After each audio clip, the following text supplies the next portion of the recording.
यो चाहिँ हाम्रो दोलखा जिल्लाको सदरमुकाम चरीकोटदेखि मेरो गाउँ कुप्रीसम्म जाने लगभग 1-1.5 घन्टाको सर्टकट बाटो।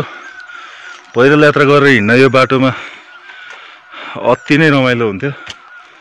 हरियाली चारैतिर,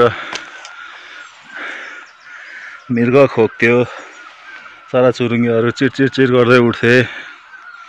अहिले हेरौँ त ल, यस्तो विरक्त लाग्दछ।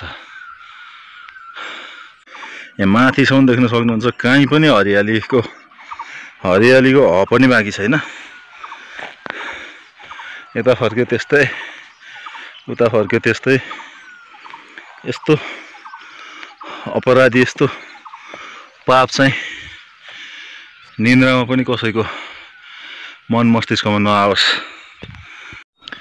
यो वन डढेलो लाउने काम चाहिँ कसैले बेहोसीको तालमा नि नगर्नु है। यो चाहिँ म प्राय जस्तो चरीकोट जाँदा गाउँ आउँदाखेरि उकाली ओह्राली गर्ने कारसिङे वनको बाटो, एकदम हरियाली, चराचुरुङ्गीहरूको चिरचिर आवाजमा यस्तो मग्न हुँदै हिँड्ने गरिन्थ्यो। 2-4 दिन अगाडि डढेलो लागेछ, यस्तो उराठ लाग्दो, पुरै खरानी गनाउने, यस्तो दिक्क लाग्दो भएको छ। जिन्दगीमा यो वन डढेलो लगाएर हजारौं जीवित प्राणीहरूको वासस्थान उजाड्ने र अनाहकमै उनीहरूले ज्यान गुमाउन बाध्य हुनुपर्ने परिस्थितिको सृजना नगरिदिनुहोस् यार। सामाजिक प्राणी हो नि मान्छे त।